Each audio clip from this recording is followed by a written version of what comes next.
अस्सलाम वालेकुम व्यूअर्स। जब बच्चे को बेड के ऊपर बिल्कुल सीधा लिटा के यानी फ्लैट सरफेस के ऊपर लिटा के इंक्लाइन किए बगैर दूध पिलाया जाता है तो उसके साथ बहुत सारे मसाइल जन्म लेते हैं। आज हम उन मसाइल के बारे में बात करेंगे। मैं हूं doctor Mohammad Ramzan Ansari, consultant child specialist and assistant professor of paediatrics, Bilal hospital Rawalakot. जब आप बच्चे को बिल्कुल सीधा लिटा के दूध पिलाते हैं तो दूध ग्रेविटेशनल इफेक्ट से नीचे उसके गज़ा की नाली से होता हुआ मैदे में नहीं पहुंचता। और होता क्या है कि दूध उसी जगह पड़ा रहता है, यानी उसके नाक तक भी पहुँचता है, गले में भी रहता है और ग़िज़ा की नाली में भी पड़ा रहता है। यहाँ पे पड़ा हुआ दूध सबसे पहले जरासीम को तक़वियत देता है, ज़्यादा रेशा बनाता है और बच्चे को गले की ख़राबी और निमोनिया के इम्कानात ज़्यादा कर देता है। फिर जब यहाँ पे दूध पड़ा रहता है तो ये एस्पायरेट होके सीने में जा सकता है, फेफड़ों में जा सकता है और इसको एस्पायरेशन निमोनिया कहते हैं हम।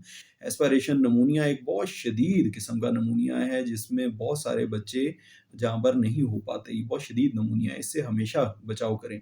नंबर 3, ये कान की तरफ चढ़ जाता है दूध। जब कान की तरफ चढ़ता है दूध तो कान के अंदर रेशा कर देता है और वो रेशा अंदर की तरफ फिर जो जिस नाली से दूध गया था, क्योंकि उस नाली की भी इन्फ्लेमेशन हो जाती है तो ये अंदर की तरफ नहीं खारिज होता, बल्कि ये बाहर की तरफ ईयर ड्रम को पियर्स करके ईयर ड्रम के अंदर एक सुराख बना के बाहर की तरफ ये रेशा निकलता है। और क़ुव्वत समात हमारी हिस्सों में से एक बड़ी ज़रूरी हिस्सा है और अगर खुदा ना खास्ता ये ड्रम फट जाए तो उससे क़ुव्वत समात मुतासर होने का यकीनन इम्कान होता है। एटलीस्ट अगर 100% नहीं मुतासर होती तो हर एपिसोड के साथ 2% 3% ज़रूर मुतासर होती है।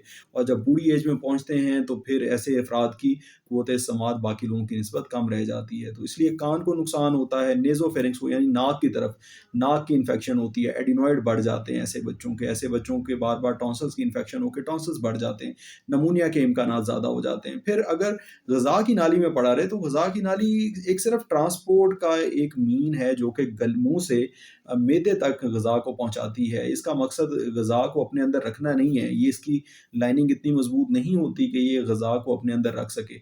ग़िज़ा की नाली के अंदर पड़ा हुआ दूध ये नुकसान करता है, ग़िज़ा की नाली की सोज़िश कर देता है और एडजेसेंट एरिया में मौजूद फेफड़ों की भी सोज़िश कर देता है। उसके साथ सीना घुट जाता है, सीने से सीटियों की आवाज़ें आती हैं, ब्रोंकियोलाइटिस एक बीमारी होती है, उसके होने के इम्कानात ज़्यादा हो जाते हैं और सीने की एलर्जी होने के इम्कानात ज़्यादा हो जाते हैं। फिर जब ये दूध आप बिल्कुल फ्लैट लिटाए रखते हैं तो इंसानी मैदा बिल्कुल इस बोतल की तरह है, उसका ऊपर वाला मुँह नहीं बना होता और ये वाले जो हिस्सा है ये समझे ग़िज़ा की नाली है।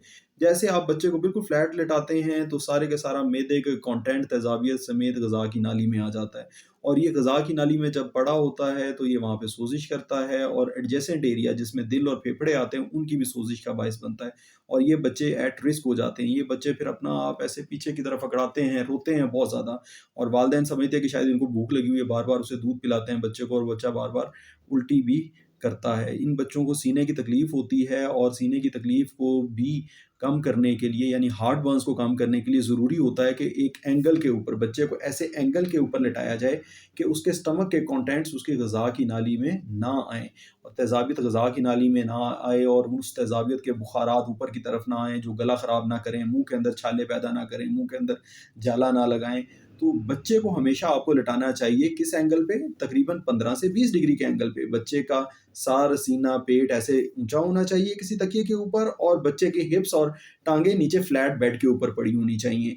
इसी पोज़ीशन में रखने से आप गैस्ट्रोएसोफेजियल रिफ्लक्स को प्रिवेंट कर सकते हैं, आप चेस्ट इन्फ्लेमेशन को प्रिवेंट कर सकते हैं, आप बच्चे के बार-बार गले ख़राब, खाँसी को प्रिवेंट कर सकते हैं।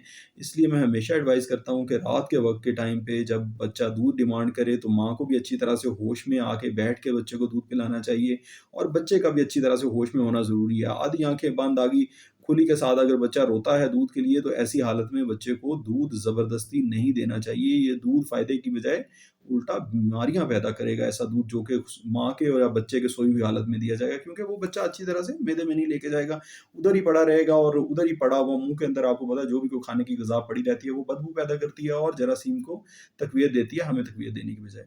ये थी बस मेरी आज की गुज़ारिश। मुझे उम्मीद है आप लोगों को इससे फ़ायदा होगा। अस्सलाम वालेकुम।